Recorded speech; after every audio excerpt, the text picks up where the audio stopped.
To understand the dynamics of prisons being built based on the reading level of third grade African American boys, or the lack thereof, then you have to ask yourselves, do we want to invest in building more prisons, or do we want to invest in educating our children at an earlier age? And so we're all here because we all feel passionately about early childhood education. We don't want to cripple them from the crib. We want to empower them from birth so that we all can see a better community and better education for our children. So let me thank you all for coming. We're here not only to learn, but also to have a wonderful social event, great networking opportunity. You're going to hear from a great speaker. For those of you who use Twitter, please use the hashtag #KidsNeedQuality. And it's also my pleasure now to introduce a community leader whose contributions are so important to us, whose name is actually etched in limestone and granite at the city market in downtown Indianapolis. He's been described as the perfect example of the quiet, effective, private sector leader in the community. He's a Charles Whistler Award winner in 2011, and Sam Odle's civic involvement runs deep and wide. Sam was also elected to serve as a member of the Indianapolis Public School Board, and he is here with us today at United Way as the chairman of the board, and he's been instrumental in setting a strategic focus on education. Please join me now in welcoming Sam Odle.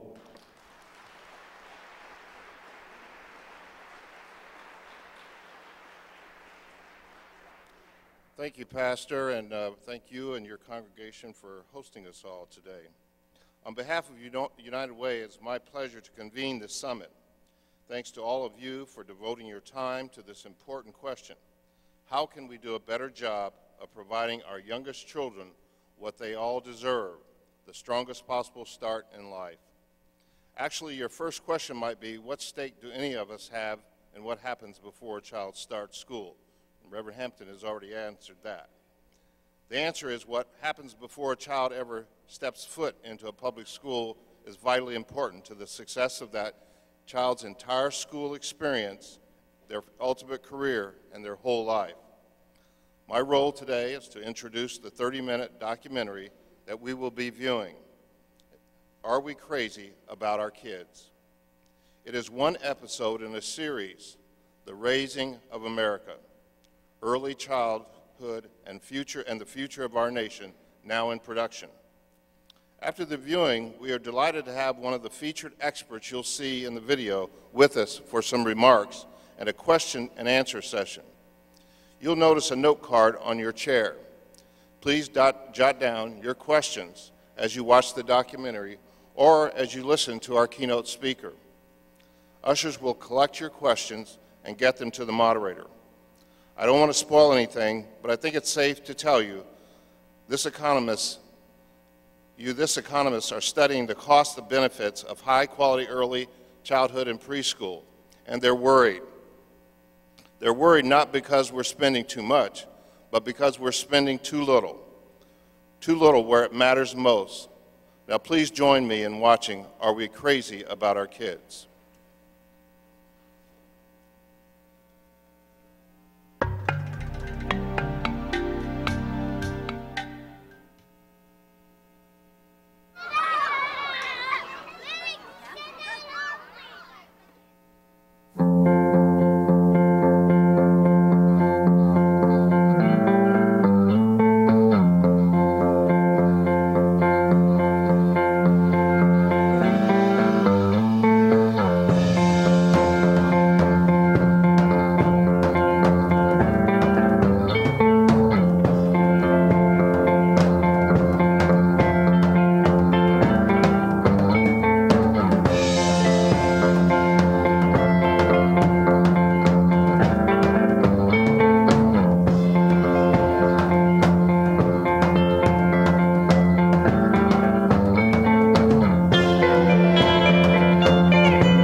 Children's experiences during their first 5 years are more consequential than we ever thought.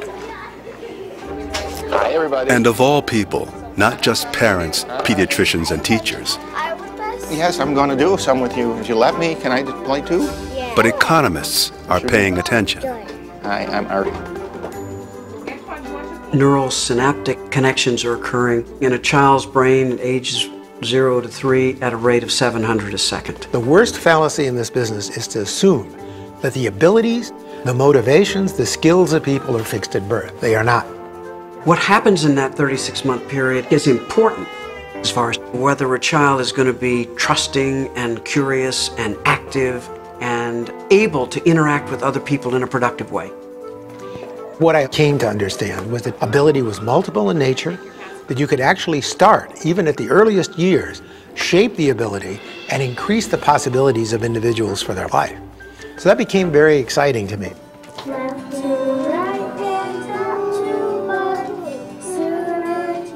Here I'm at the Federal Reserve Bank of Minneapolis. My expertise is pre-Civil War banking.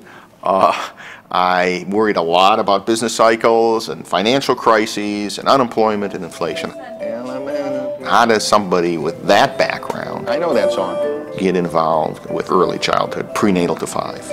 Keep writing your R's. Let's practice on them. You have to figure out what's the best investment. It's going to be early childhood education, making sure these kids start healthy and ready to learn. Science has demonstrated that a child's earliest experiences are vital to building the foundation for lifelong individual success in school and in life. We can put dollar values on almost anything.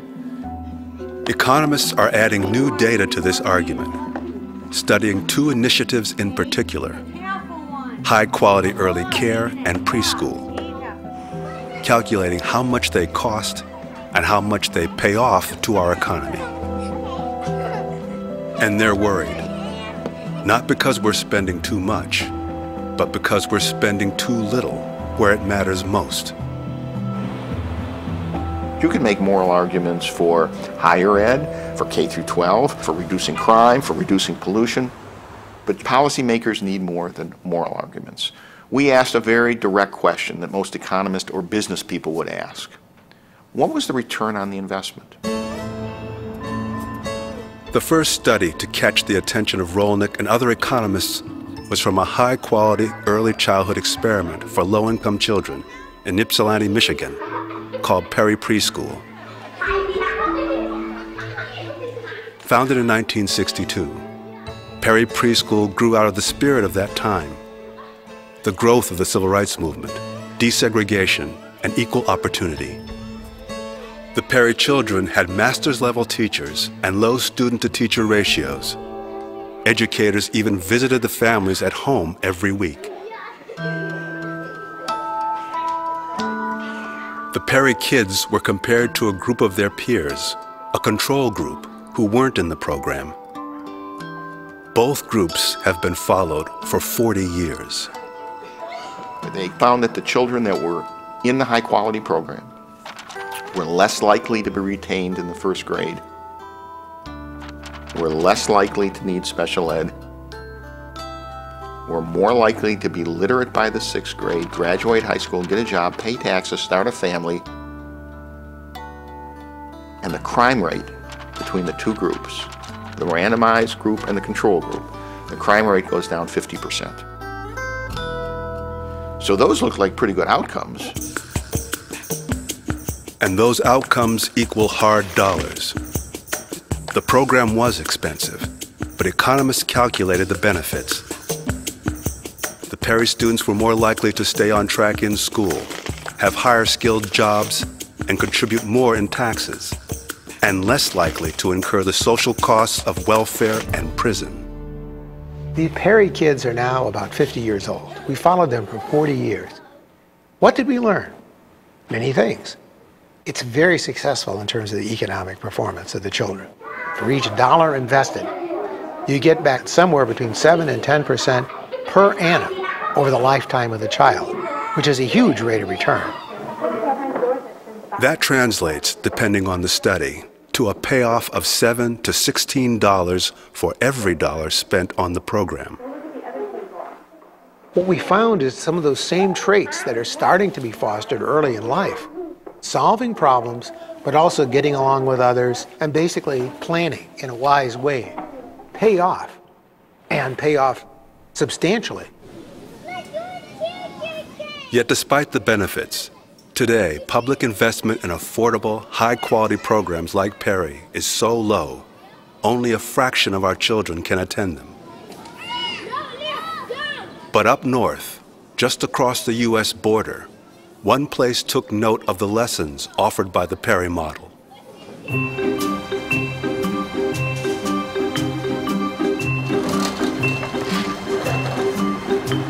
20 years ago, Quebec was the poorest province in Canada.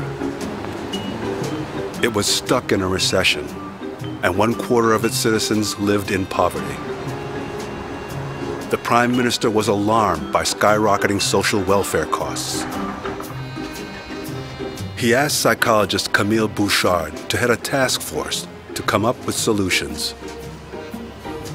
Bouchard and his friend Lise Brunet, a feminist and political activist, became allies in a growing political movement. Tu vois, c'était pendant une manifestation du 8 mars. Ça, c'est toi? Oui, ça, c'est moi avec les cheveux longs. Et ça, c'est Geneviève. OK. Ouais. Et Geneviève, elle a 4 ans. Elle avait fait sa pancarte à la garderie. In those days in Quebec, there was a lot of march in the street. And it was a context, I think, where the women's movement was very strong. And it's really the women who put forward the daycare issues. 9 years later, investments in high-quality early childcare programs became central to Bouchard's strategy for reining in Quebec's rising social costs. His team was inspired, ironically enough, by research coming out of the United States. Bouchard found the evidence compelling, and not just Perry Preschool, but also Abecedarian, an intensive experiment like Perry, this one in North Carolina, which ran for 5 years. It provided infant and toddler care, as well as preschool. One gain: kids from the program were 4 times as likely to graduate from college. The kids in the treatment group are no smarter, but you can measure their performance in class and later ratings of how successful they are in controlling their anger, dealing with their fellow students, negotiating with each other. Economists calculated all the costs and benefits 30 years later. The net return to society: nearly $100,000 for every child. The Canadians also studied the Child Parent Center, a special half-day pilot program for low-income preschool children in Chicago. The net return to society in reduced social costs alone from the Chicago program was more than $84,000 per child. It was pretty clear that in applying that type of social programs, we would have success in diminishing the vulnerability of our children. It was inspiring also because the methodology was beautiful. Bouchard and his team looked to the U.S. research and asked themselves, could investing in young children and their families improve personal outcomes and reap economic benefits in Quebec? They were convinced it could and released a report with 53 recommendations. But the main thrust of it was that we were to approach the problems well before they manifest themselves, well before. We had decided that the government should invest in the period from 0 to 5. If you had to choose, this is where you had to start with. When Bouchard and his team released the report in 1992, the public reaction was ecstatic. The title of the report was kind of smashing. We're crazy about our kids. Québec fou de ses enfants. I was just astonished how many reporters from all over the place was at the press conference for a governmental report. And there was something special, there was a buzz around the title. Advocates for children were galvanized. We met with very, very, very involved people and interested people in the community. They had read the report, they were ready to do something, and there was an enormous pressure on the government to create something significant. Nous ne proposons pas d'investir ni 100, ni 200, ni 400 millions demain matin. Nous proposons une série d'actions qui, étalées sur 10 ans, vont pouvoir installer au Québec une culture de la prévention et des actions préventives auprès des enfants et des familles qui en ont le plus besoin. If you just put the report on the table and then say to the government, you should do that, and go to fishing or hunting or do something else, it won't happen.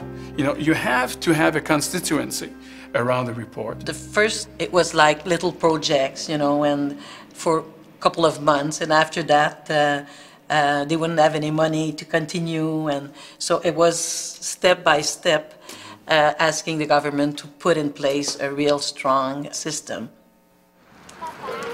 By 1997, advocates had broad support, and the government started a child care system intended for any family in Quebec.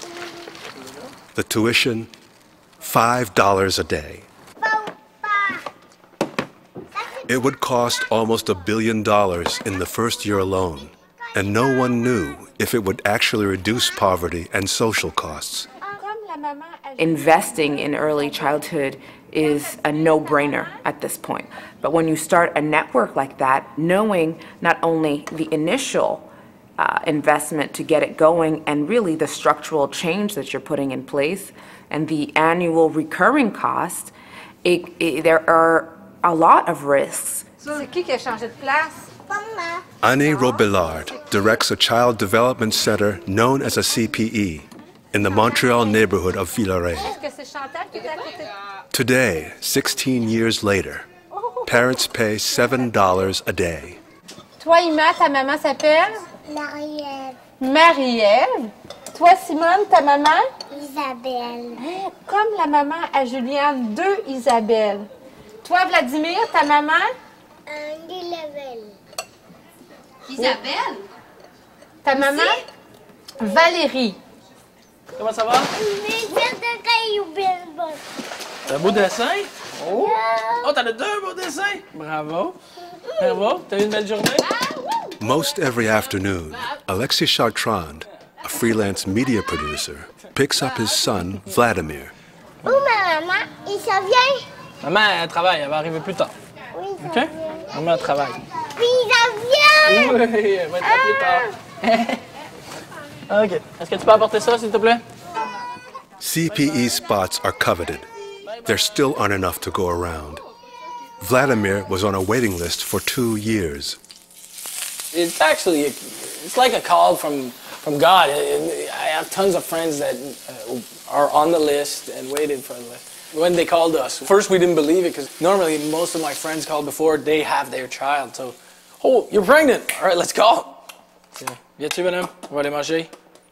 Alexei's wife, Veronique, works part-time in the evenings and by day pursues her education. Vive la lumière. On va y aller ensemble. The CPE system has turned out to be a good investment for Vladimir, but also for his family. Veronique's schooling will boost her family's lifelong income and well-being. If Vladimir had not gotten a spot at a CPE, none of this would have been possible.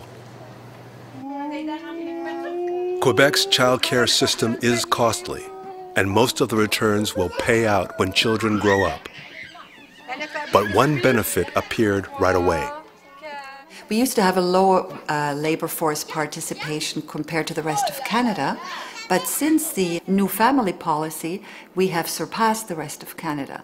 Now, having mothers with young children in the labor force is very beneficial for the government because people paying income tax are less dependent on government subsidies, and hence, for every dollar that is invested in the child care system, the government gets back about $1.04, so it pays for itself.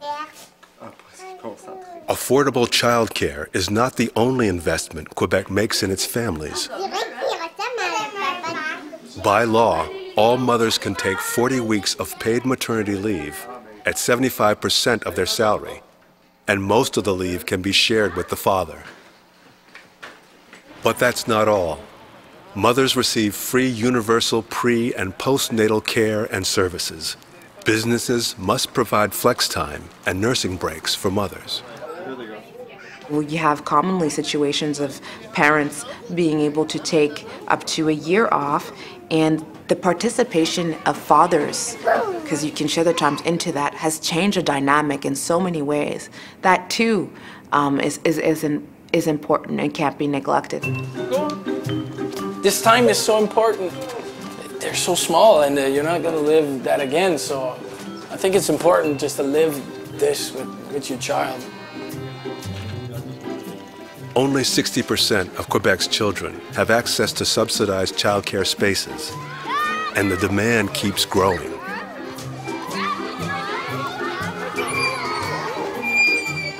While it's too early to measure how these kids will fare as adults, the short-term social benefits are promising. Having more mothers participating in the labor force, of course the income goes up.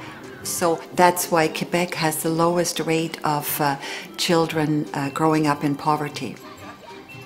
There are still lots of people waiting, so we still have to develop spaces, and we have to work on quality.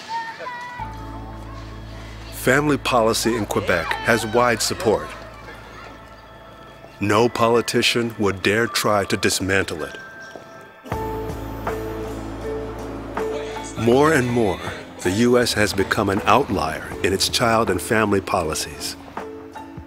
Every other rich nation guarantees paid maternal leave, and many offer paid leave for fathers as well. Most provide affordable child care or free preschool for all children. Like Perry, teachers usually have a degree in education. And now China is applying the lessons of Perry Preschool, Abecedarian and Chicago, investing billions in early education. In years traveling in East Asia and elsewhere in the world, top people managing large amounts of resources ask me again and again, Rob, why are Americans not investing in their own children? And I tried my best to explain, but their answer back to me was, Rob, this makes no sense. This is nuts. A month ago, I was in Beijing. And what really encouraged me was that as part of their long-run planning policy to reduce poverty in China, they were starting to develop early childhood programs. It sees early childhood and sees their whole policy towards early years as being fundamental for its success in the future. If research from our own country's experiments is inspiring governments around the world, why haven't we applied these lessons ourselves? It's not for lack of trying. Back in 1971, Congress passed a bill offering comprehensive, high-quality child care and other services for all American children, birth to age 5.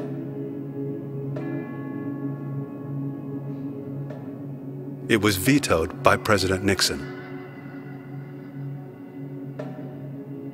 In the decades since, most child care in America has remained patchwork, too often tough to find, hard to afford, and mediocre in quality. Only 1 in 10 child care centers across the country is accredited. California inspects cemeteries more often than child care facilities. And the price families pay can be staggering.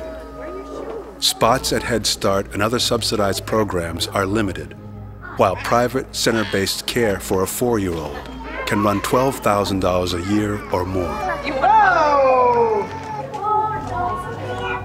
Families are expected to do it alone, yet other sectors of our society receive billions in state support. When we considered a new location for our headquarters, Virginia presented a great business case for assuring a profitable future. Economic development, the way it's conventionally practiced in this country, is seriously flawed. I'm talking billions of dollars, and the return is virtually zero. Across the nation, cities and states compete for each other's jobs, enticing companies with tax breaks, land, and other subsidies. Come to Texas. we're wide open for business. When we allow cities and states to try to lure each other's companies with subsidies, that from a national perspective, not one new job is created. The Texas Enterprise Fund. In 2011, this cost taxpayers more than $80 billion, enough to fund more than 5,000 child development centers for 10 years. Instead, most states have cut their investments in child development programs.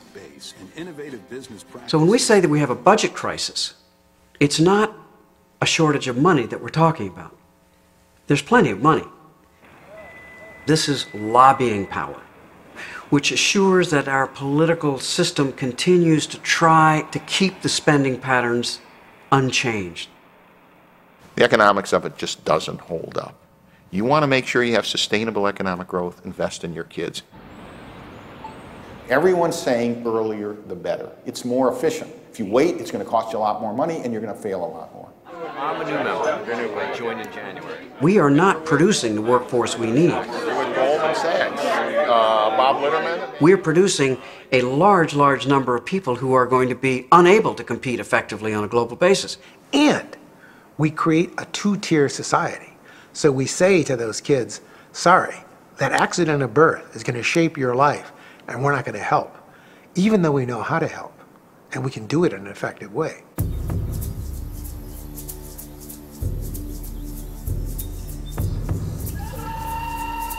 Despite everything we know, most states still confront fiscal challenges the old-fashioned way, offering subsidies to business while cutting back on social services, including child development.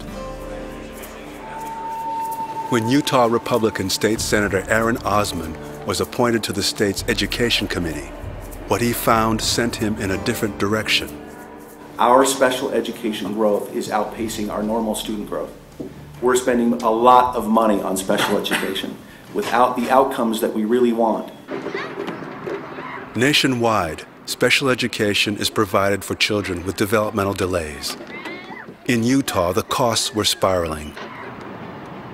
When Senator Osmond went looking for solutions, one school district stood out.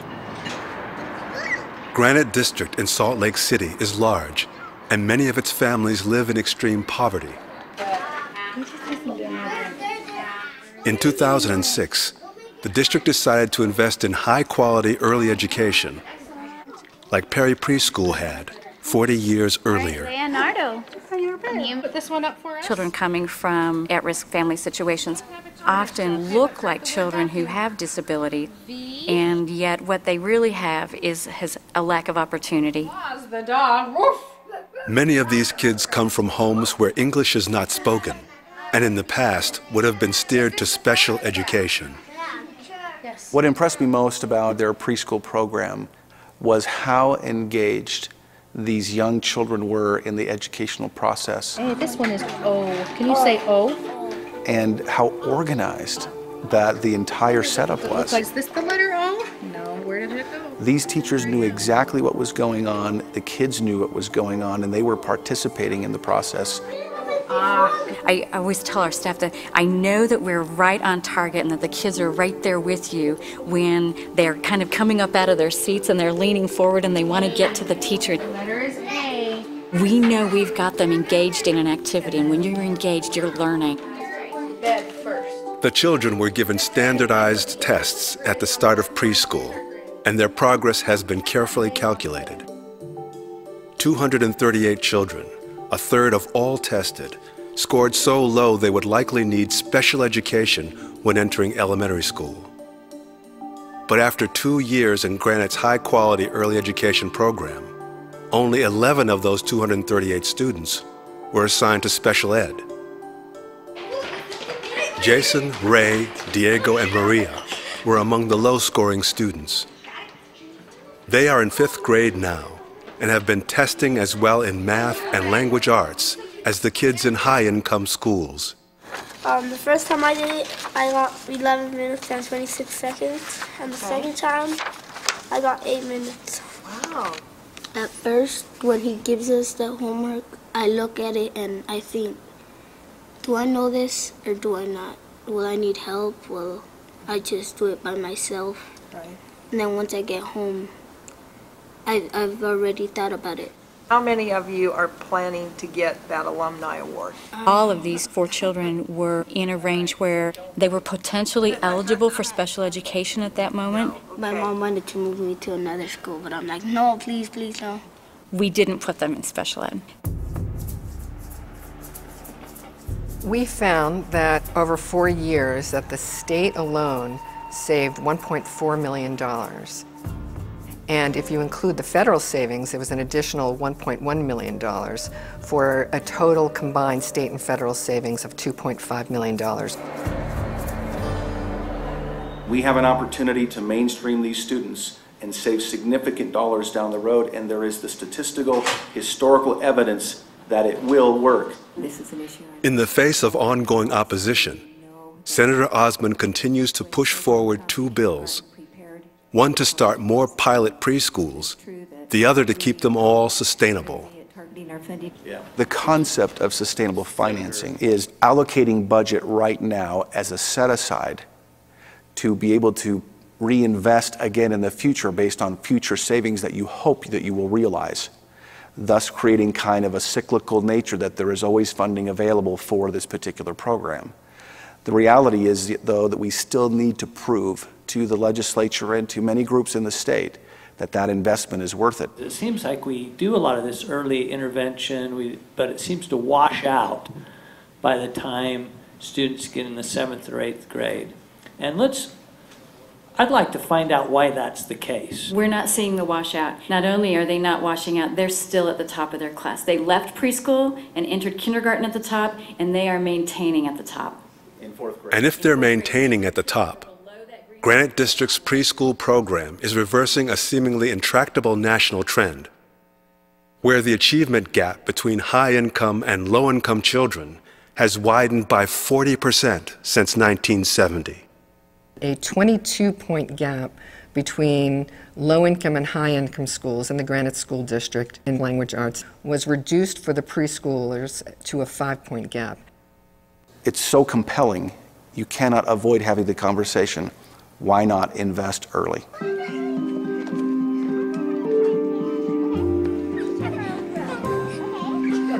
High-quality childcare and preschool is just one piece of the solution. But economists are clear about the equation. Our system is paying for failure rather than investing in success. Not just one study, there are actually 4 independent longitudinal studies on early ed, all getting very, very high annual rates of return. The question is, what will we do about it? How much are we willing to invest for the long term? When are we going to get crazy about our kids?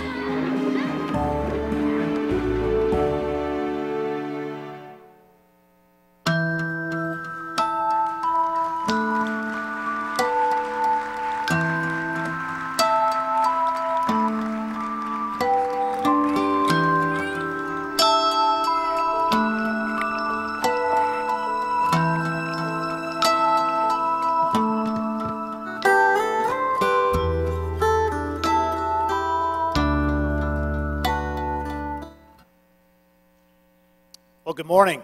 What a great video to tee up the conversation this morning on an issue that is of prime importance, not just here in central Indiana, but throughout the entire state of Indiana. I think it's an issue that is increasingly gaining traction among a wide swath of our state, from educators to legislators, the general public, and very importantly, the business community as well. My name is Gary Dick. I am president of Grow Indiana Media Ventures and host of Inside Indiana Business, and I'm honored to serve as your moderator this morning, again, for an issue that is of great importance. And I think as you look around the room at the size of the crowd this morning, I think that's testament to how much this issue is resonating, certainly here in central Indiana. I want to begin this morning by thanking WFYI. And I know Lloyd Wright is here this morning, and Lloyd and WFYI are such community supporters on many fronts, and would like to thank them this morning in particular for providing the means to video stream this summit so we can share this experience share this conversation with the entire state of Indiana. Again, this is an issue not just of importance here in central Indiana, but to cities and towns in every corner of the state. And Pastor Hampton mentioned earlier, we are pleased to be joined by 11 counties, 11 sites around the state of Indiana. We want to wish a good morning and a great welcome this morning to everyone joining us in Allen, Bartholomew, Clark, Floyd, Delaware, Grant, Lawrence, Monroe, Shelby, St. Joseph, and Wells County. It's great to have you on board this morning, and we, again, will invite you to actively participate in the conversation and the questions a little bit later in the program. Well, it is now my pleasure to introduce a man who has made education a priority in his administration, understanding that among the many benefits of a strong educational system from cradle to career is a strong and vibrant business community and a great quality of place. Ladies and gentlemen, please welcome the 48th Mayor of the City of Indianapolis, Greg Ballard.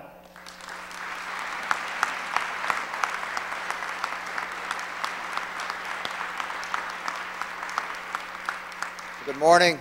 Good morning, everybody. I, too, am pleased by the size of this crowd. Thank you, Gary, and thank you for devoting so much of Inside Indiana Business to this particular topic.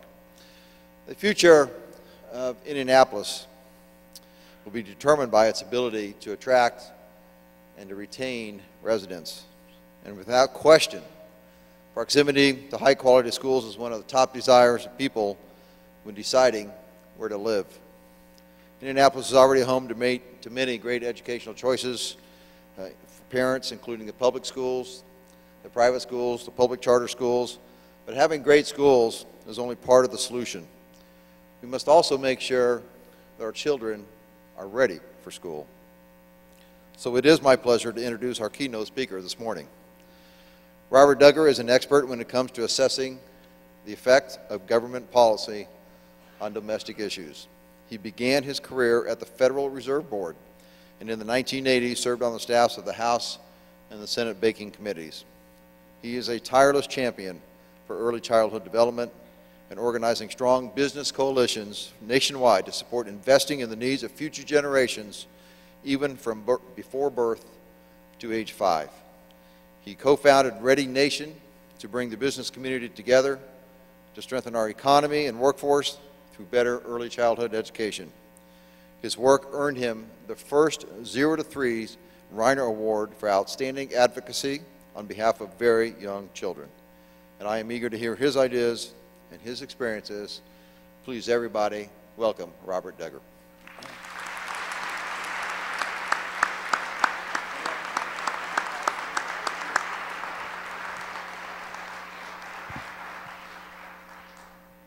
I'm going to use this microphone if I can. Mayor Ballard, thank you for that kind introduction, and Reverend Hampton, thank you for allowing us to use this resource. I think, without doubt, this is God's work, and we're blessed that you have made this resource available to us. You saw the film. Gary has talked about it. There's really little that I can add. Maybe a comment about why I'm involved would be an addition that would help. I'm a managing partner of a small private equity company called Hanover Provident Capital. I, for 17 years, was a partner in one of the world's top hedge funds, Tudor Investment Corporation. Before that, I was, 1980, 1982, I was policy director of the American Bankers Association, which immediately made me one of the country's top financial lobbyists. So I have 2 strikes against me. I'm a hedge fund partner and a lobbyist. I'm 69 years old, about 7 or 8 months from being 70. I divide my time equally between the investing that my family company does and this work, advancing public support, private support for investing in kids prenatal to 5. The reason it's so important to me, and the reason I'm here, is because something special is happening in Indiana. I don't know quite what it is, and one of these days, as an economist, I'll investigate what happens in a community when a change begins to take place. There's good news and bad news. Here's the bad news, and then we'll get to the good news. The bad news is that in 1990, Indiana was 17th in the country, from top to bottom, 17th in the country in employment. In 2000, it was 11th, almost in the top 10%. In 2010, just a few years ago, it had fallen to 44th. Yes, 44th in the country in employment. And this is not just the Rust Belt phenomenon that hollowed out the Midwest in the 80s and 90s. This is very recent. The storm that swept the country over the last 5 or 6 years separated the men from the boys, it separated the sheep from the lambs, and revealed who was competitive and who wasn't. When we look at other data, we can see the median income of Indiana has been steadily falling. It's about 44th in the country, 45th. College degrees, bachelor's degree or better, same thing, 43rd, 45th. Health conditions, obesity, steadily rising. But I know that change is underway here. Something special has happened here. I saw it before. I don't know what causes it, but you saw it in Salt Lake City. We've been working on the Salt Lake City project for 4 years. That work began 4 years ago and culminated this last fall in Goldman Sachs making the loan which enabled the expansion of quality pre-K in that state, in Salt Lake City, by 600 kids. Paid for by a loan from an investment banking company, backed up by another loan from a business from Chicago by the name of J.B. Pritzker. Something's happening in Utah. Utah has similar kind of numbers in some respects, but they are very definitely going to compete. Not only in the United States for business and top families, young families, educated, vigorous, ready to go, raise good families, build strong communities. Utah wants those people to come to Utah, and they want the best companies in the world to look at Salt Lake City as a place to put a headquarters. South Carolina, same thing. South Carolina had these abysmal numbers. You know, you can only be 50th in the United States. Some of South Carolina's numbers look like they were like 52nd. But they got tired of seeing those numbers down in the high 40s down there.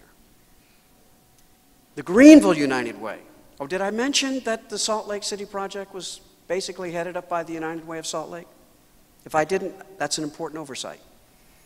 Let me underscore that.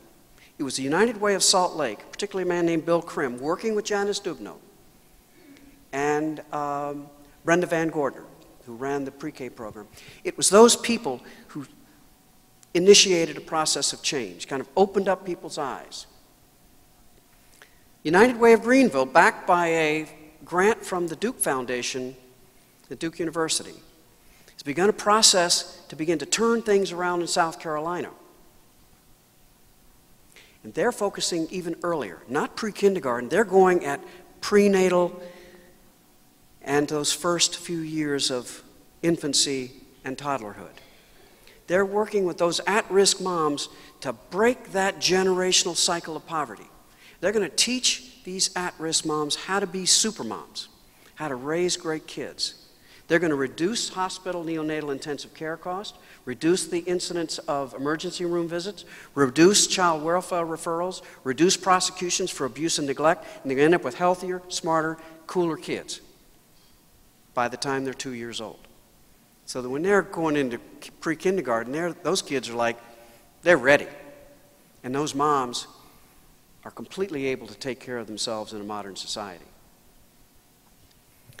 They're trying to expand nurse-family partnership, and it's proving tough to work out all the arrangements with the justice community and the health community, the child welfare community, as well as just the pure health side of it in South Carolina. But they're going to do it.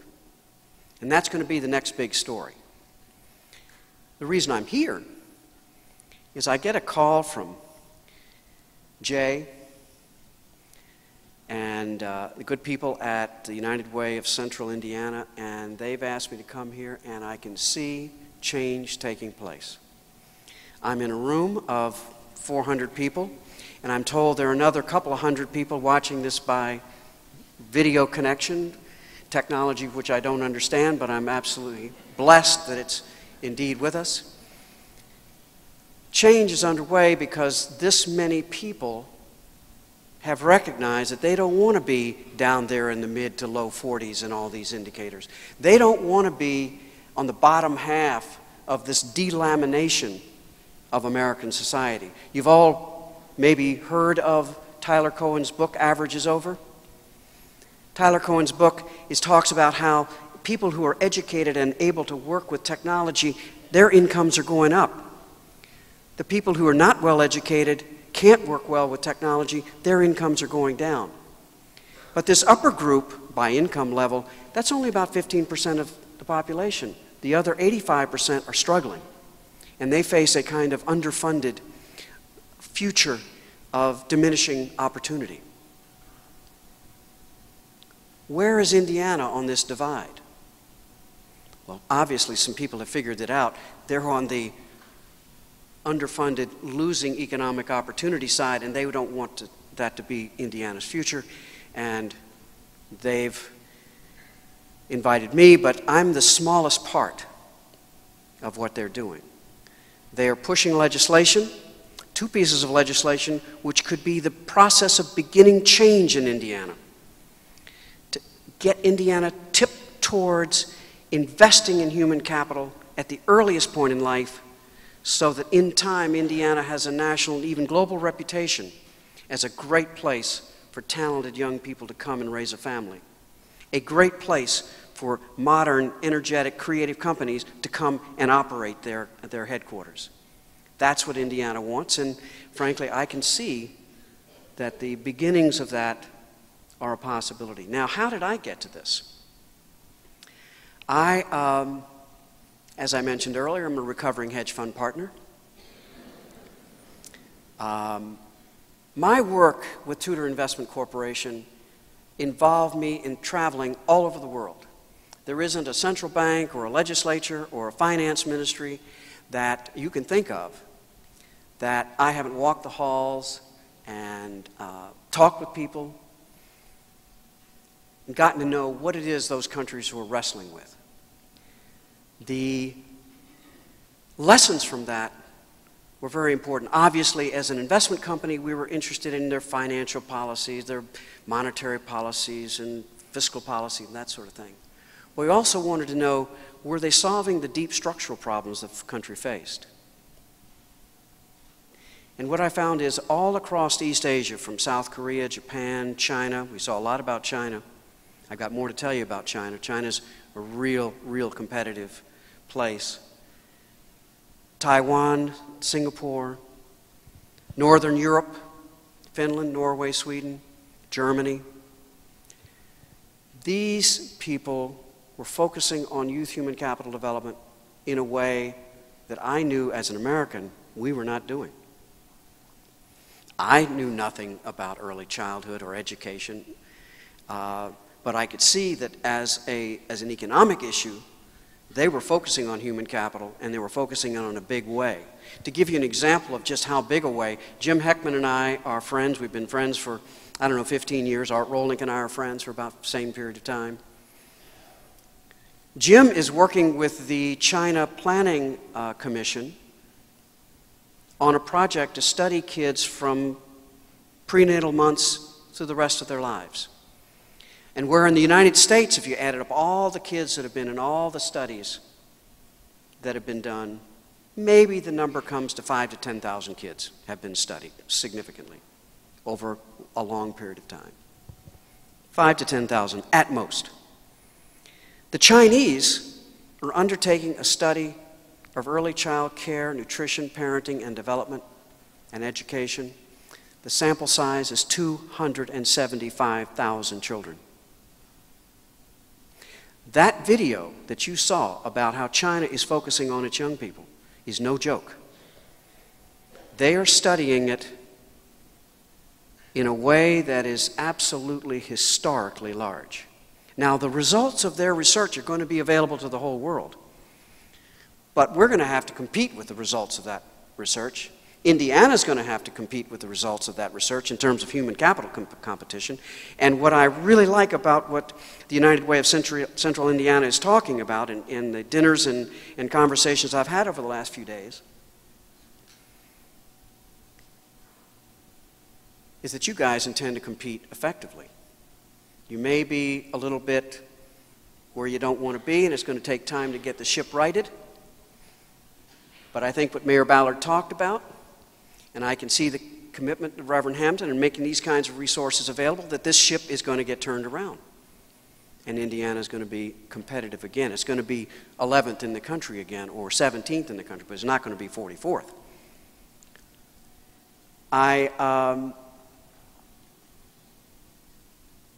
In this work, can point to first the discovery that indeed the rest of the world was doing things better and more aggressively than we were in the United States in a human capital standpoint. A group of us in the late 90s and the early 2000s, Jim Heckman and Art Rolnick and others, were looking at a problem. We were looking at the problem that the United States was growing at 3%. But in order to grow at 3%, we had to accumulate debt at a rate of 8%. This was true in the 1990s.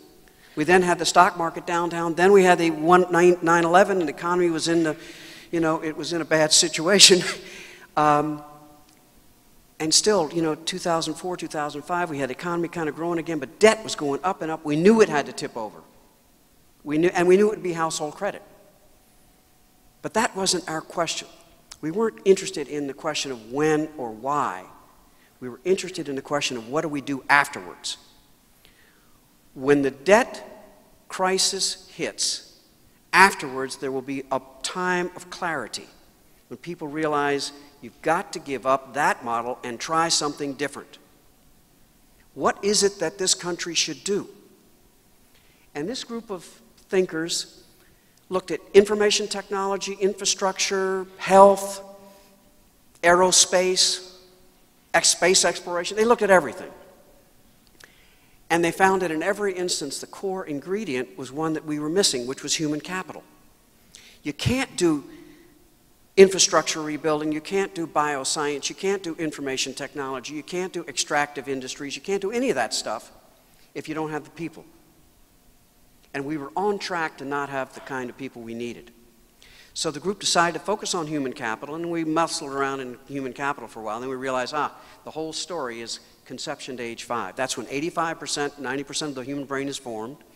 It's when all these synaptic junctions that are forming at a rate of 2 million a second are shaping the personalities of these young children, so that when they get to be 5 years old, they have the sort of executive capacities of persistence, curiosity, creativity. They're not frightened and fearful. They're ready for life at age 5, entering kindergarten. So we focused on that. That research led to a lot of the work you've seen, and in my area, it is the work of Ready Nation, which is focused strictly on developing business leader support for investing in kids prenatal to 5. The country now, however, has not yet fully grasped that it hasn't fully grasped the lessons of 2008 and 2009.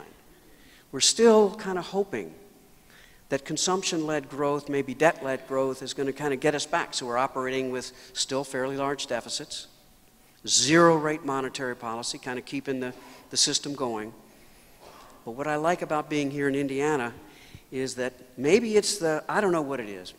It is something in the water or something in the air. Maybe it's these people, you people who've lived out here in the plains all this time. You can see storms way far away or something. I don't know what it is. But there's a sense here that the old way of doing things needs to be left behind, and a new way of doing things needs to be considered. Now, it hasn't permeated the legislature entirely, it hasn't permeated the community entirely, but I had an interesting vote yesterday. A member of the House mentioned to me a piece of legislation that passed, which indicated something. It passed 97-0. And it passed 97-0 because the vote was on whether voters supported increased investment in early childhood as opposed to increased investment in K through 12. When it was just K through 12, the voters said no. When it was early childhood, the voters said yes. So yes, that the bill passed 97-0. And as a former lobbyist, I can tell you just don't get votes like that often. And when you get a vote like that, you got to pay attention. People understand something very important, and I think the state is beginning to change in extremely important ways. I'm going to stop now, I think. I'm going to stop now and turn this over to questions and discussion, because I think that's where we need to focus. But I want to thank, again, Reverend Hampton for the availability of the resource, Mayor Ballard for your leadership, all the leaders and board members of United Way of Central Indiana, and all of you for being here and taking up this challenge to make Indiana a kids' first state. Thank you. Very good.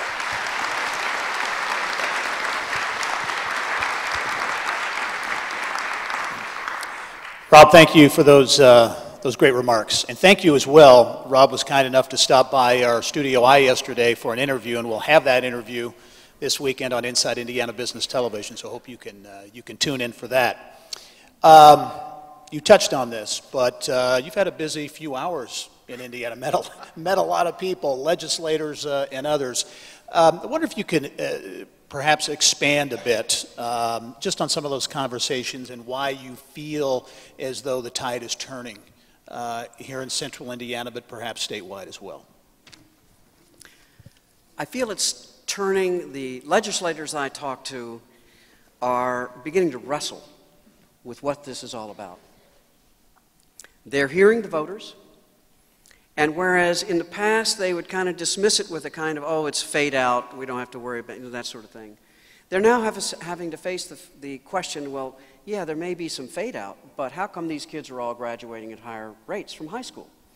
Something must have been happening in that pre-kindergarten that, yes, it may have faded out academically. That is, the pre-K kids are really no different than the average kids, which in its own way is kind of a remarkable achievement. But nevertheless, let's call it fade out. But those pre-K kids are also graduating from high school at higher rates. And what these members are beginning to wrestle with is that's what they're interested in. They're interested in more high school graduations. They're interested in more kids going to college, to community college, getting good jobs, forming strong families and building strong communities. And to me, a tipping point has occurred. I should mention before we continue, we want to make this an interactive experience with the audience here and also with audiences around the state at the 11 satellite locations around the state of Indiana. Want to answer your questions. I believe there are some cards that have been or will be passed around the audience here.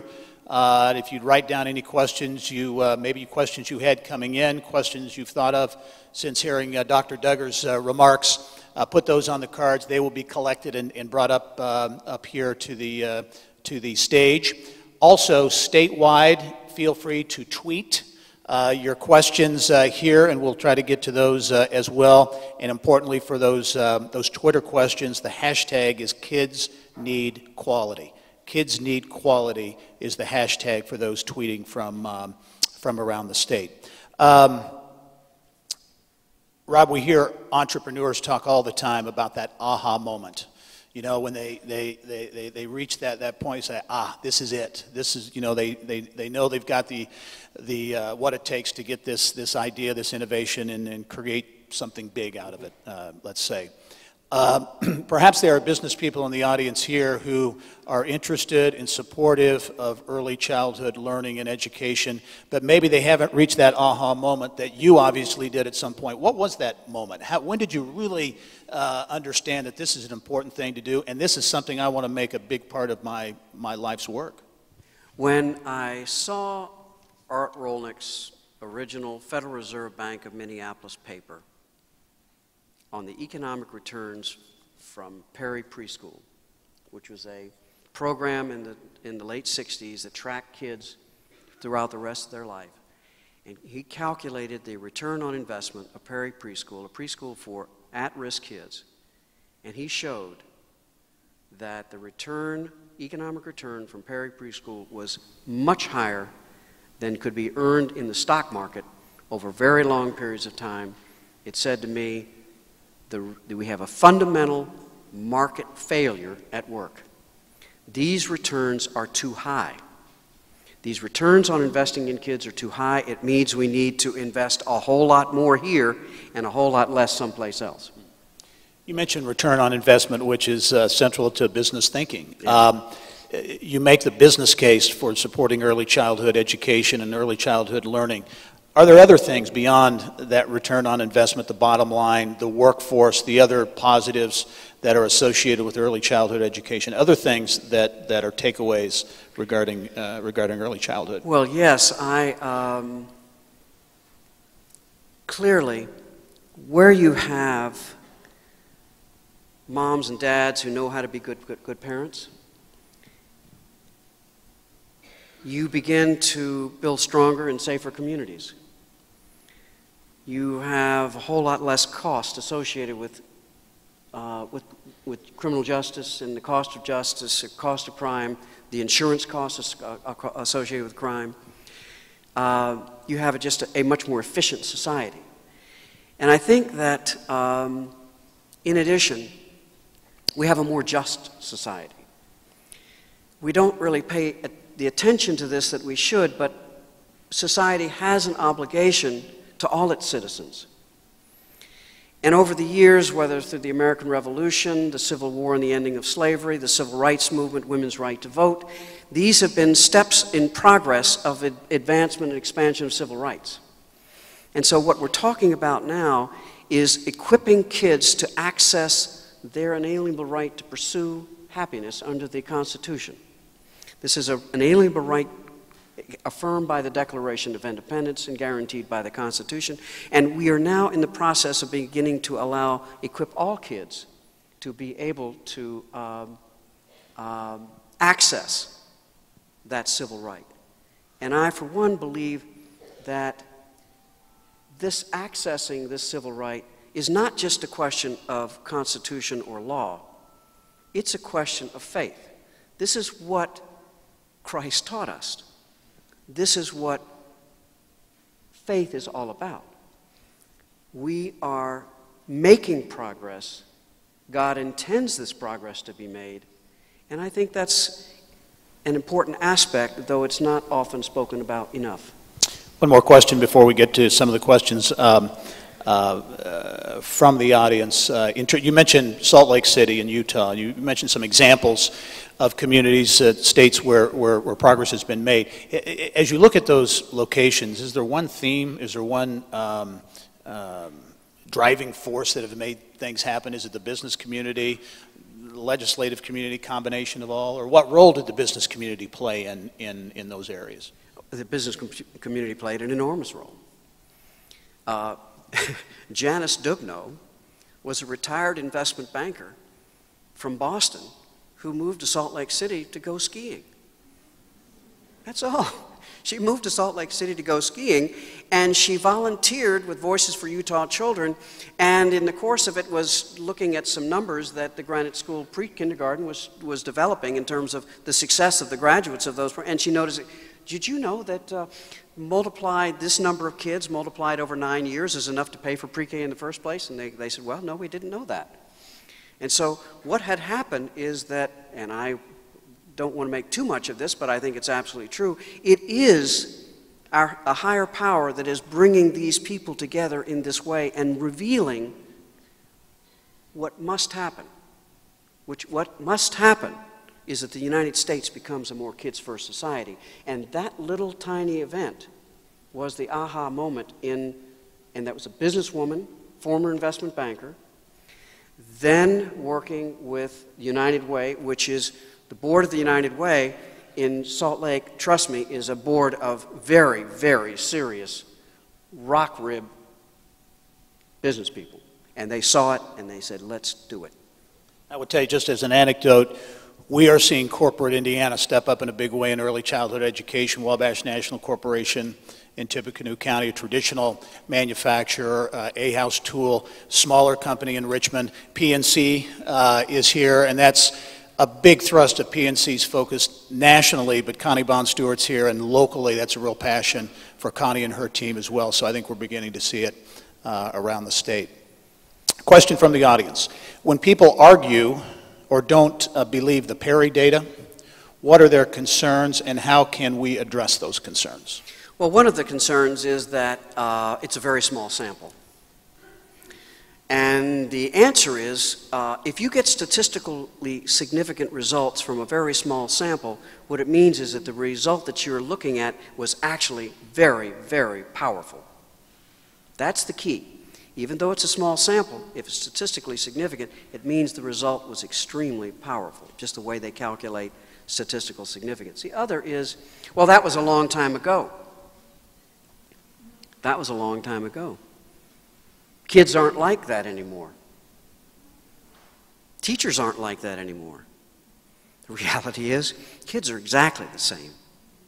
And it may have been a long time ago, but by following those kids all those years, we see that that program, which maybe by like looking at a 1960s car, it'll go down the highway and all of that, but if you would not trade a 2014 car for a 1960s car. It's kind of clunky and, you know, the transmission and so forth. Well, 1960s preschool is not as informed as 2014 preschool.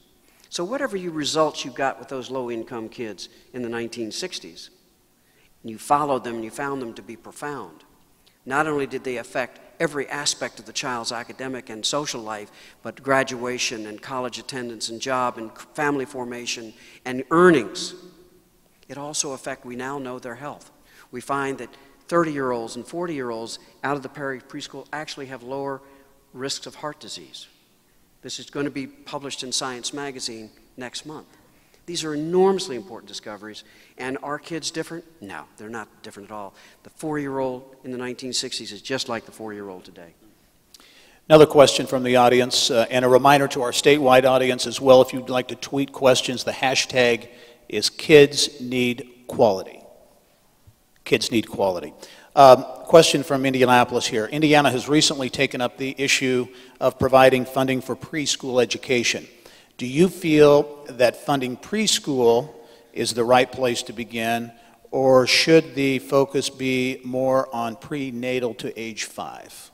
Each state has to explore that question themselves. It happens that Indiana has an awful lot of really top medical resources. And at this point in time, when Indiana does a kind of thorough inventory of its prenatal to 5 human capital development resources, it may choose to focus on pre-kindergarten. South Carolina, looking at the same thing, chose to focus on those prenatal months and the early infant and toddler years in their initiatives. But each state has to look at it on their own. And as far as the funding, we have a piece of legislation in the legislature today which would increase vouchers for providing support for pre-kindergarten for public and private and church pre-kindergarten providers. And that legislation should go forward in my judgment. I know there are a lot of budgetary reasons and other issues, but at the moment, Indiana is sitting at number 44 or 45 or 46, depending on your indicator, and every day you choose to not take action is another day you remain at that level and you delay the point when you begin to reverse and begin to improve.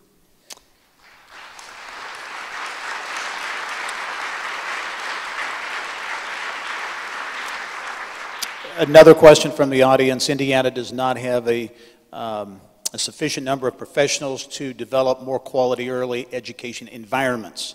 What needs to occur now to develop professionals to lead and teach at the early in needed early education environments? What did Utah do as an example in terms of creating those individuals to teach?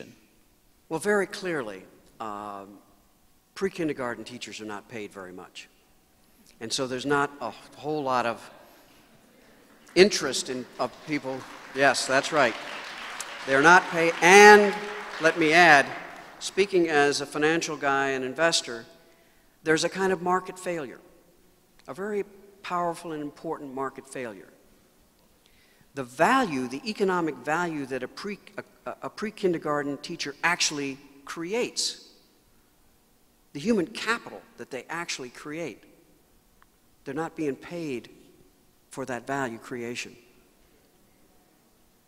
They're not being paid for that value creation, and one of the important things we need to do is to correct that market failure. The Salt Lake City, Utah process does that. They've expanded it by 600 kids.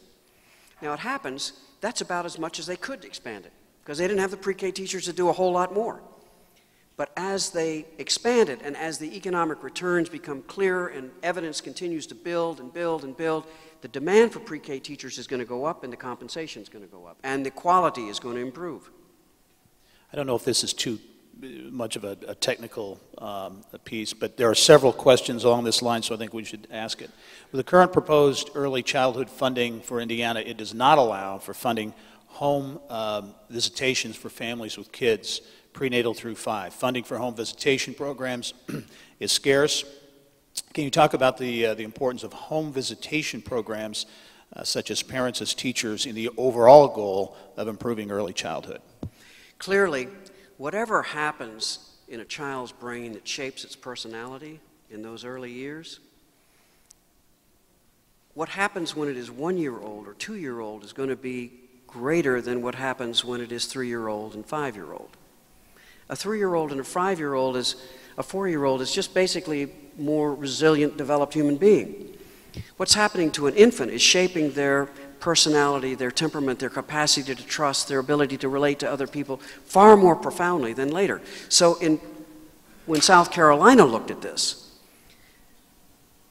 they felt the human capital investment was better at those prenatal to early infant and toddler years. And so they have focused on expanding nurse-family partnership and other home visiting parents as teachers and other kinds of home visiting interventions. Technically, which is better depends on what each community, as they investigate the resources in their communities, indicates to them is the best use of funds. It's impossible for someone like me. I can talk about, say, Alexandria, Virginia, or Danville, or Norfolk, Virginia, my home state, but each community is going to have to investigate that themselves. Another kind of programmatic question, if you will. Early childhood education is one part. Are there programs or models to follow that can help us, and I think this comes from a teacher, that can help teachers help the parents? Oh, gosh, yes. I should have mentioned this. There is no early childhood program, none, that does not include strong parental involvement. That is, teaching parents how to be good teachers of their children. Programs that don't involve strong parental involvement are simply not successful. The data's not there. They don't work. You've got to have parents involved. Parents are number one. So all resources in these programs in home visiting or child care or pre-kindergarten or other forms of early learning and care all have to involve helping those young families be the best parents they can of those young kids. You touched on lessons learned from places like Utah and other states. This is, I I think, more focused on funding. What are lessons learned from Utah and other states that have effectively collaborated and leveraged funds throughout state agencies to support early childhood education, figuring ways to pay for these ideas and these programs? There is a very interesting company in Colorado called Early Learning Ventures.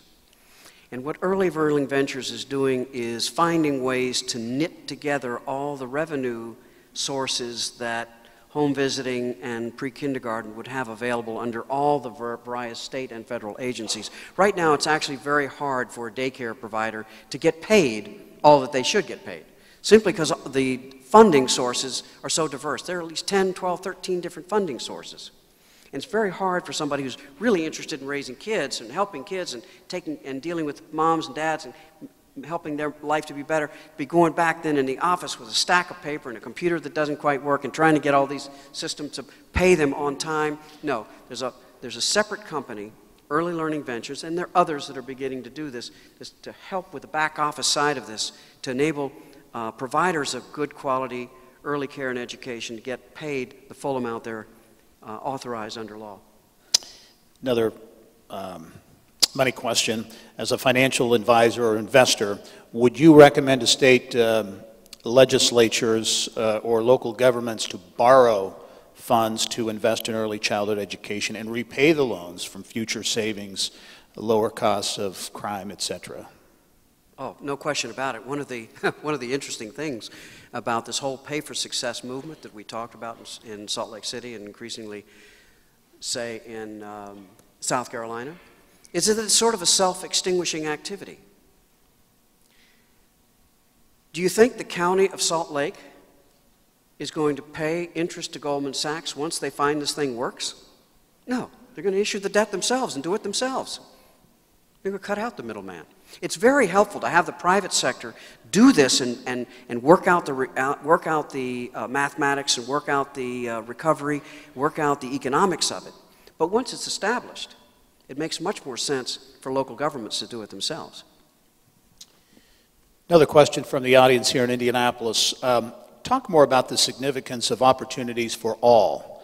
I am concerned that when we focus only on low-income families, we miss the importance of the investment needed for working low and middle-income families. Yeah, very, very clearly, the returns on pre-kindergarten, for example, or nurse-family partnership, have been documented solely with respect to low-income households. But I sent my kids to a quality pre-kindergarten. I paid the money to do it, and they went. The return to my kids of their pre-kindergarten experience was no less than the returns to the high-risk kids. No less. It's just that in my family there were resources that were available to those kids that are not available to the low-income kids. And when we think about economic opportunity, when I think about my grandchildren, I want a society in which my grandsons are working with the most talented people in the world, not burdened by a lot of people who can't compete effectively. So for me, it makes economic sense for all kids to have the best and high-quality early care and education. So from the standpoint of opportunity, it should be available to all. And if there's going to be a sort of voucher system, then it should be the value of that voucher might be based on income or something like that, that takes into considerations the inherent resources of each family. But a key thing is whatever the state does in providing these sort of scholarships for early education, graduated with respect to income, it has to be available to church providers of pre-kindergarten, it has to be available to private providers of pre-kindergarten, and the public providers of pre-kindergarten have to be funded on a basis in which they're competing nickel for nickel, penny for penny, evenly with the private and the church providers.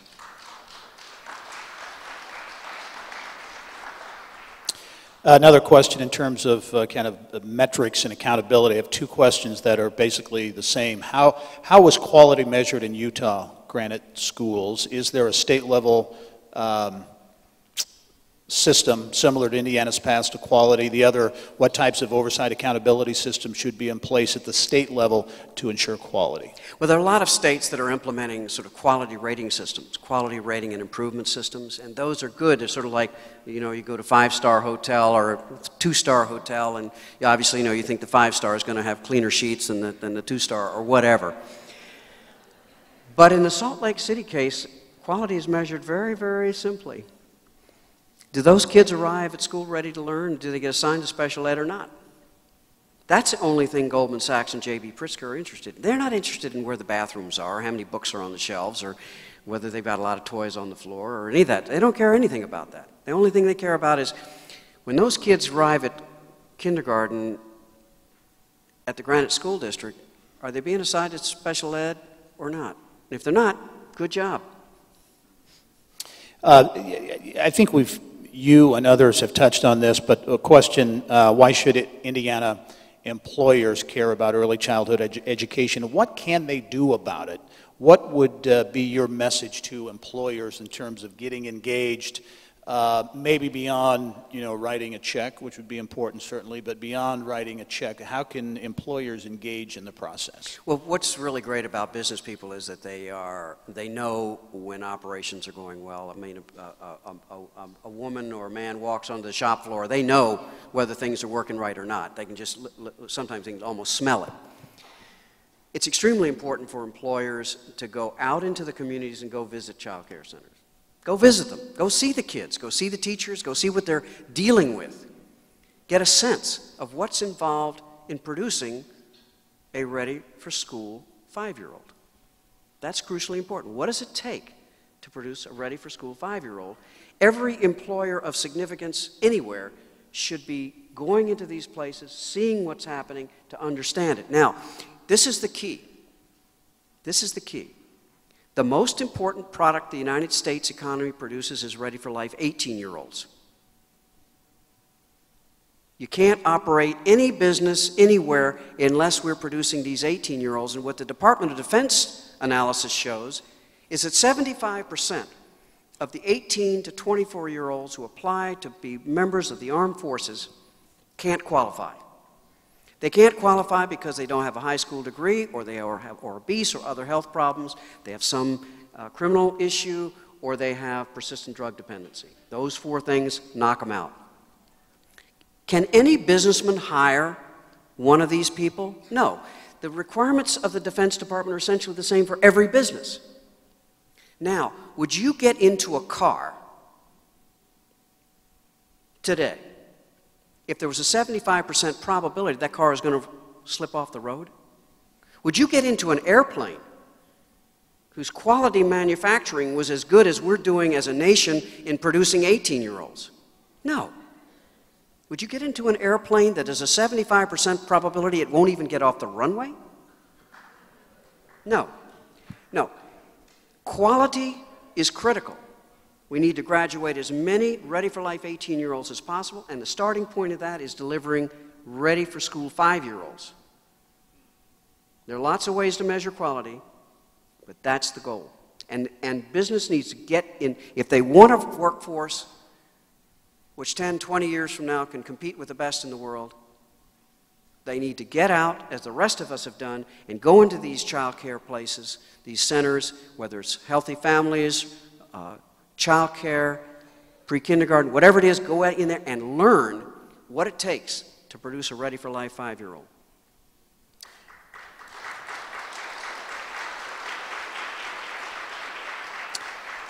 Three or four questions, kind of tactical, if you will, in nature. What are some ways that we as early education advocates can convince politicians, community partners, and unaware constituents to be patient over the course of that return on investment, which doesn't come overnight? It takes a while.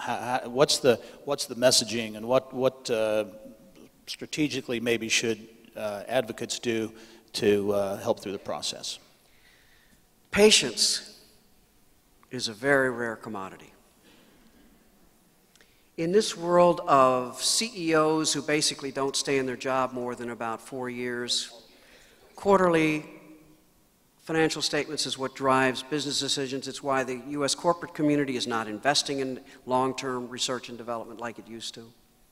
It's why many of our elected officials can't make these long-term decisions that are in the interest of states. But people who do have patience are parents.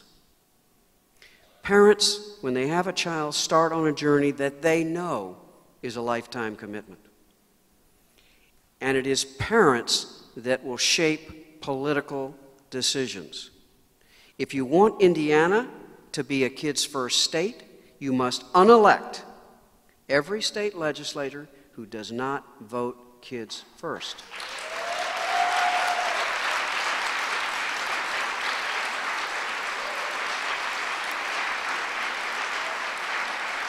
This is a responsibility of parents.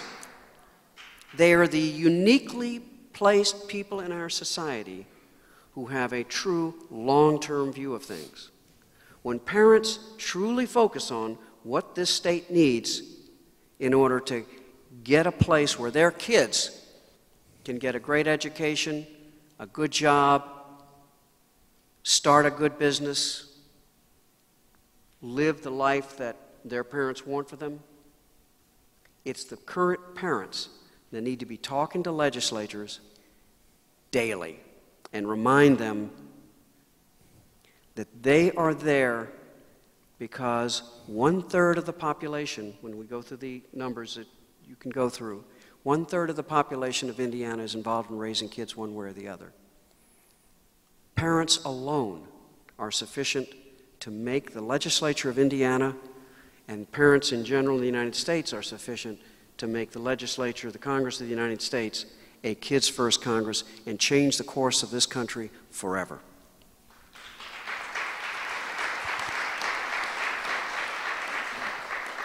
Got lots of great questions via Twitter from our satellite locations around the state of Indiana. Thank you for those. What is the role, or is there a role, for higher education? How can higher education play a role and get involved in the early childhood education? That's a terrific question. What we're finding is that a number of communities that are beginning to recognize the economic value of investing in kids in these early years are also recognizing that a community can invest in them because there aren't pre-K teachers or specialists in home visiting and other specialized professional skill sets. So the community colleges are beginning to have rotation programs where young people in college or high school who want to do this kind of work can enter into a community college program, a 2-year program, or a 4-year program, but then actually get internships in daycare, in child centers, in pre-kindergartens, or involved in home visiting, and learn the professional skills they need. This is a process in which higher education can begin to develop the professional cadre we need in order to successfully complete investing in human capital the way we need to. Question specific to Indianapolis. What can Indianapolis learn from the pushback of universal pre-K in New York City, if anything?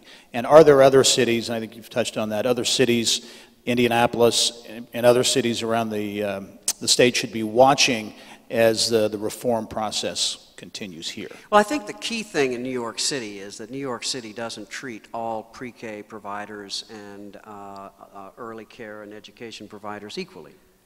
It seems to be, at least first blush, an awful lot of a sort of government-provided program. And I think that's a major source of the pushback. If Indiana looks at increasing its investment in early learning as it is with a sort of scholarship or voucher program which treats all providers equally, I don't think it'll suffer anything like the pushback which they're seeing in New York City. Very good.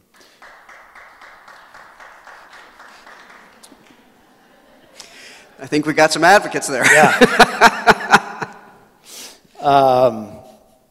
Suggestions you might have, kind of an integration question, I guess. Suggestions you might have to combine community, faith-based, corporations, family businesses, present-day schools, systems, everyone in the process, how to get everyone together to collaborate to form quality early childhood programs that help all students. Gosh, that it's happening. I couldn't possibly suggest how to do it. United Way of Central Indiana is clearly taking a leadership role. Reverend Hampton's taking a leadership role. Mayor Ballard's taking a leadership role. We have media leaders taking a leadership role. It's happening. And my job is to come in and share with you what I can of the experience of other states and 10 years of work in this area, and come back when you need it. But others will too. Jim Heckman will come here. Art Rolnick will come here. Janice Dubno will come here. Whatever help you need is available to enable you to succeed. In your experience, and this is another tweet from around the state, in your experience, can you kind of describe maybe what a certified pre-K program slash facility, you know, what it looks like, ideally, certified pre-K program, what that kind of looks like? Well, it looks like a place where if you were a little kid, you would be delighted to go yourself. That's the first thing. It just looks fun. And you kind of like want to sit there and just sort of relive your youth again. But but there are, of course, a lot of standards, a NACI standard. There are a variety of rating systems that can be looked at. And I don't want to get into the technicalities of the ratings and so forth, because I think that's less important than the process of building a unified effort to focus state resources on investing in kids prenatal to 5. Can you talk about, this is another statewide question, in the Prairie School Project, can you talk about how transportation was handled? I don't know if that's too far in the weeds or... Oh, yeah, well, it's not too far in the weeds because the answer is I don't know. Okay, very good, very good. Honest answer, good.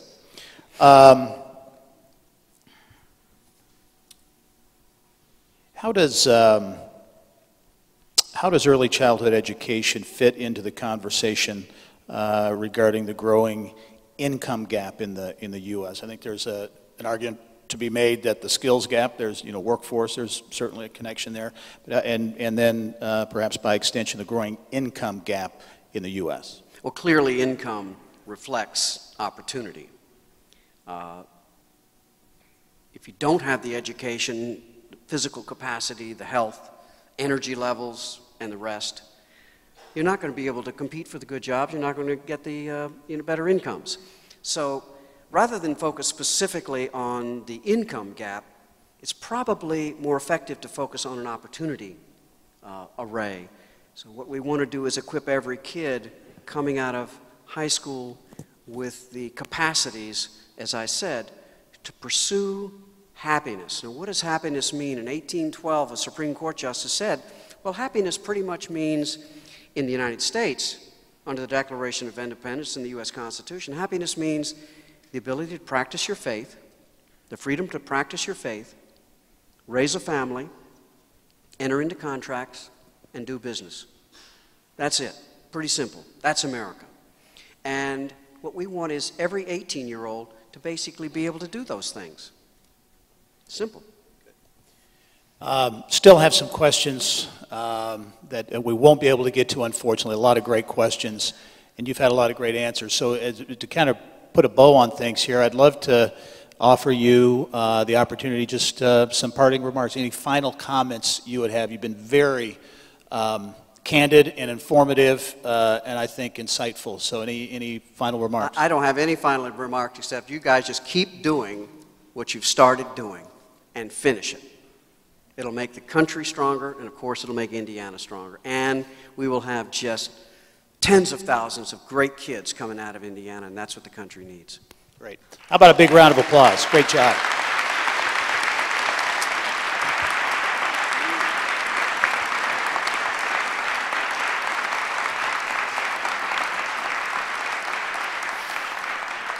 Rob, thank you very much for those perspectives, and thank you to everyone here in Indianapolis and our satellite locations around the state of Indiana for some really great questions this morning.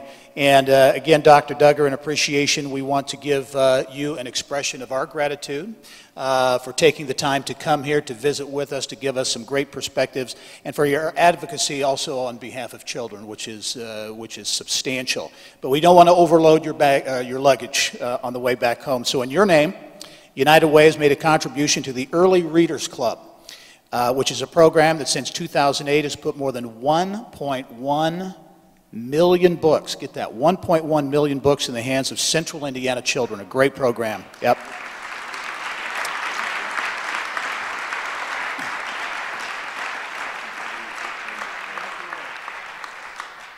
Yeah, let's check out that T-shirt. That'll fit in your. It's awesome. That'll fit in your. And my favorite color. Very good. Well, and I should mention too, the Early Readers Club is a phenomenal program here.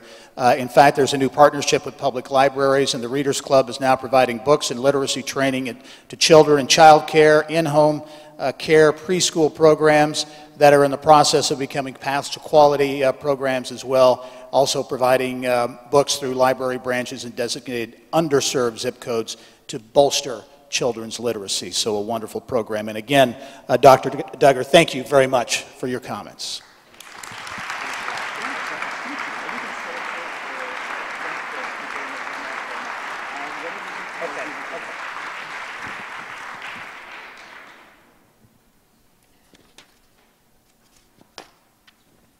A lot of great questions here in Indianapolis and around the state. That was phenomenal.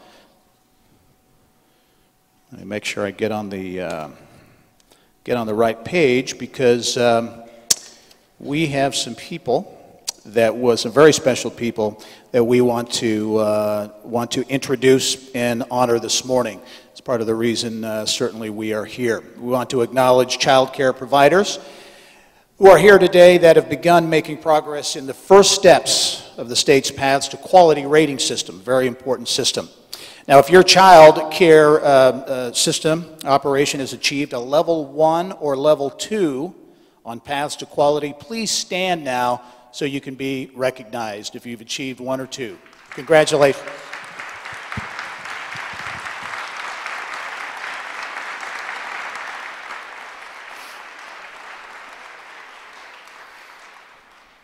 Congratulations to all of you. Now, we also want to honor 11 child care providers who've made really a big commitment to attain high quality status on Indiana's Paths to Quality system with the support of United Way of Central Indiana and all of United Way's partners as well. Joining us to recognize providers who have achieved level 3 and level 4 status are Melanie Brizzi. Melanie heads the State's Bureau of Child Care. And also Sam Odell. Sam, if you can come on back up and represent United Way in this process. Thank you both for being here. Well, every child deserves a quality education. And Rob, thank you for coming up as well, taking part. Every child deserves a quality early education in a safe and healthy environment that allows them to really to thrive. That is really what's driven United Way to increase both the supply of and demand for high-quality educational child care by 2022. The 11 providers we are honoring today were the first of some 55 unlicensed child cares that United Way has worked with to improve their facilities so that they meet critical health and safety regulations, basics like emergency exits, alarm systems, playground fencing, hand-washing sinks, and more. They also offer enhanced learning and play environments, provide better curriculum and instruction to support school readiness, and also assess and strengthen teacher quality so that parents and their children have access to high-quality early learning. Overall, it means that some 4,300 children are benefiting.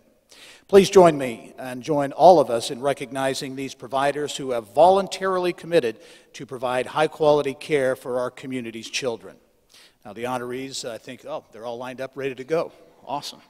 They are off stage right, and as your names are called, please come up and return to your seats, and we'll get through the process. And I would ask everyone, please, to hold your applause until the end for these great providers so we can get through in a timely manner. First up is Cicero Christian School at Cicero Christian Church. Accepting on behalf of the center is the director, Heather Gurton. Also, we have Charity Childcare at Charity Church Ministries. Accepting is Juanica Innes. Christamore House Early Childhood Education Center. Accepting on behalf of the center is Mike Bachman. Daystar Child Care Center at Inglewood Christian Church. Accepting are Laura Dyke and Lisa Bowling. East 10th United Methodist Church, or United Methodist Children and Youth Center at East 10th Methodist Church. Accepting are Jean Casmer Hill. Imagination Station at Life United Methodist. Accepting is Jessica Hampton. Mount Carmel Community Academy at Mount Carmel Church. Accepting is Jasmine Riley. Providence Preschool at St. Andrew's St. Rita Catholic Church. Accepting is Beverly Hendricks.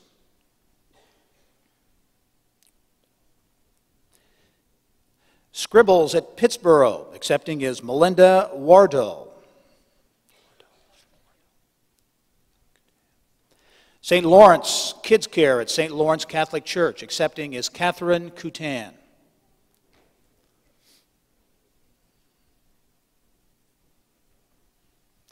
And Westminster Neighborhood Ministry Preschool Program, accepting is Katie Snarsky.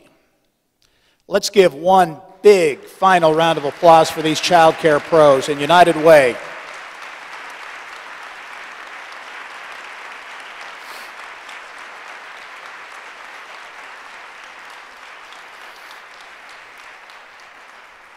Congratulations to each and every one of you for your commitment to and your follow-through on the ideal that all kids need quality. Well, United Way's Live United call to action encourages all of us to give, advocate, and volunteer to strengthen our community. Raise your hand if what you have heard here this morning has inspired you to advocate for our youngest citizens. Yeah, good. Very good. That's outstanding.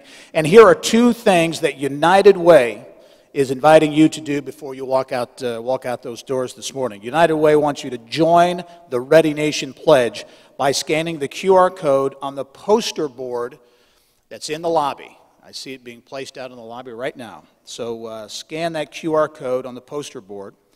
Ask your state senators to support United Way's legislative agenda on early childhood. Having passed the first chamber, House Bill 1036 is awaiting vote in the state Senate. It would improve the safety of more than 14,000 young children statewide. The proposed law would require child care providers receiving public funding to comply with common sense health and safety requirements, require appropriate staffing levels, and require providers to receive training in age-appropriate educational development. Please pick up the card on your chair now and call the number on the back. United Way wants you to tell your state senator that you are in favor of House Bill 1036 and to ask for their yes vote.